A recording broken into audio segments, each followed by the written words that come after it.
Hey there, here we are for what I'm just going to call our fifth screencast. I can't keep track anymore. And this is a screencast that's building on the fourth screencast where we learned about how to use a text string to pull up a cross-section of the Bodies and Structures 2.0 book, and then use that to kind of to find out how we've categorized and mapped different historical moments in our conceptual space, and then how you can use that to think a little differently about some concepts and ideas, objects, events, etc. that you've learned to think about in a particular way. We want to push you to think about a little bit differently, right? So I want to start with this particular example because I want to show you one cool thing or another cool thing that we can do.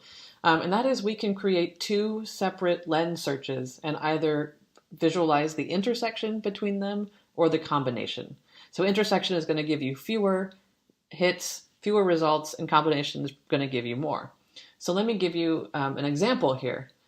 So we have our grid. We're visualizing all of the content that contains the text string colonial and any page that is a parent to these pages, right? So let's go ahead and we'll do the plus button. And to do intersection or combination, what we actually do is add content. And you'll see we get a little info box here that tells you that selecting the combination of means all items from all sources will be returned, while the intersection of means that only the items the sources have in common will be returned, right? Okay, so let's start with the combination of, because that's the biggest. Now the visualization is going to stay the same. We're only going to get one visualization. But we're going to start again on this second line here with the second lens search that we're going to combine with the first one. Okay, so let's go ahead and do a kind of parallel search. We're going to do, again, all content, but instead of pages that contain the word colonial, let's just bring in the pages that contain national, which is many years ago, we thought of as colonial's opposite, but of course we don't think that way anymore. And then we will also do the same relationship filter where we're going to bring in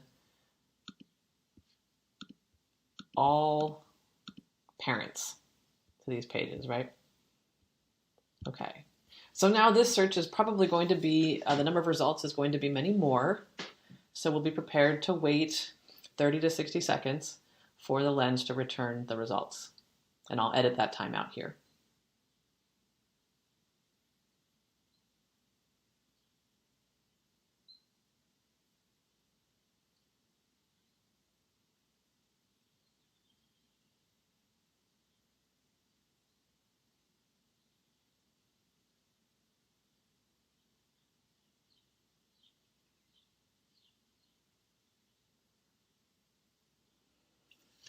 Okay, so we got 335 hits, more than, not quite more than double, but 50% more, less than that, 40% more than we had before.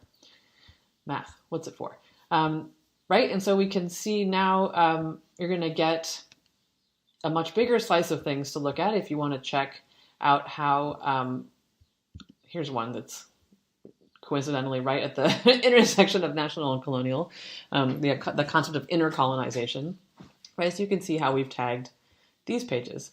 Now, of course, I just happened to pull up something that I presume the page that I presume talks about ideas of coloniality and nationality or nationalism. But we could do a little more scientific search for just those pages that have both the word colonial and those pages that have the word national and their parents. So what we do is we'll switch the combination button here to intersection. And that's going to cause the search to go ahead and rerun. And this time it's only going to pull up things that satisfy both of these criteria, rather than things that satisfy one or the other.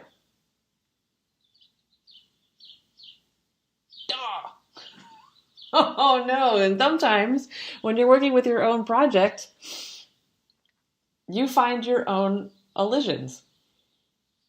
It's kind of amazing to me that none of our pages contain both the word colonial and the word national. Well, folks, there you have it. Scholarship in action.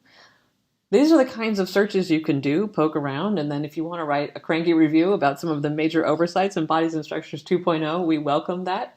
We've talked about lenses in our own meetings as being a healthy check on the things that we think we're talking about versus what's actually appearing on the pages that we publish. And here I think is a really, really excellent example of that. So I will, tail between my legs, leave you here with this example. You can, of course, do combinations and intersections with any of the visualizations. You can get more or less fine-grained than this. Enjoy playing around, and we're really interested to hear what you find. Thank you.